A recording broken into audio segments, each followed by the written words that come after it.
Robert Bolick nagpakitang gilas agad sa kanyang first Philippine Cup sa NLEX. Ang taas naman ang tinalo ni Enoch Valdez sa kanyang slam dunk.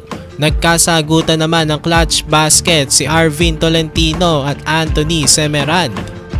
Northport Batang Pier versus NLEX Road Warriors. First Philippine Cup nga ito ni Robert Bolick sa NLEX. Nagbabalik naman na sa Northport si Will Navarro. First quarter magandang simula ng NLEX. Naka 17-5 run sila sa paunguna ni Robert Bolick. Pero bago matapos ang first, nakahabol naman ang Batang Pier. Nag-init si Bulanadi at naka-score siya ng 11 points para sa Northport. Katulong nga niya dyan sila Will Navarro, Chris Rosales. Natapos ang first quarter, baba na lang sa 4 ang kalamangan ng NLEX 29-25. Second quarter, nakatabla na ang Batang Pier sa 3-pointer ni Paul Zamar at naging back and forth na rin ang laban. Sumalaksak na naman si Robert Bolick habang si Will Navarro minamama naman ang NLEX sa loob. Enoch Valdez nag-alalebron naman sa fast break matapos balyain si Rosales sa kanyang pag-atake sa loob. Pero bago matapos ang first half, nakatres pa si Arvin Tolentino. At the end of the first half, lamang pa rin naman ang NLEX 55-50. Third quarter, patuloy pa rin ang ganda ng nilalaro ni Valdez. Naka-steal pa siya at nakadakdak sa fast break.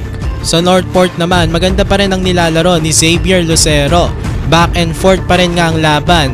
May 6 points na ang bagong player ng NLEX na si Ato Olar. Natapos ang third, lamang pa rin ang NLEX 74-72. Fourth quarter, nakagawa ng run ng Northport at nakalamang na nga rin sila. Kaso nadali naman sila ng bailout shot ni Robert Bolick. Naipasok niya nga ang kanyang 3-pointer at may kasama pa nga itong foul. After niya, nakompleto niya pa ang 4-point play at tabla na naman ang laban sa score na 81. Around 3 minutes, nakalamang na ulit ang NLEX sa basket ni Sean Anthony. Pero Arvin Tolentino naka-clutch basket na tabla niya ang ball game sa 93. Kaso sumagot naman si Anthony Semerad sa kanyang clutch 3-pointer. Pero hindi pa tapos si Arvin Tolentino. Take over sa clutch time. 5 straight points down the stretch. At nakapuwersa pa nga ng overtime ang Batang Pier.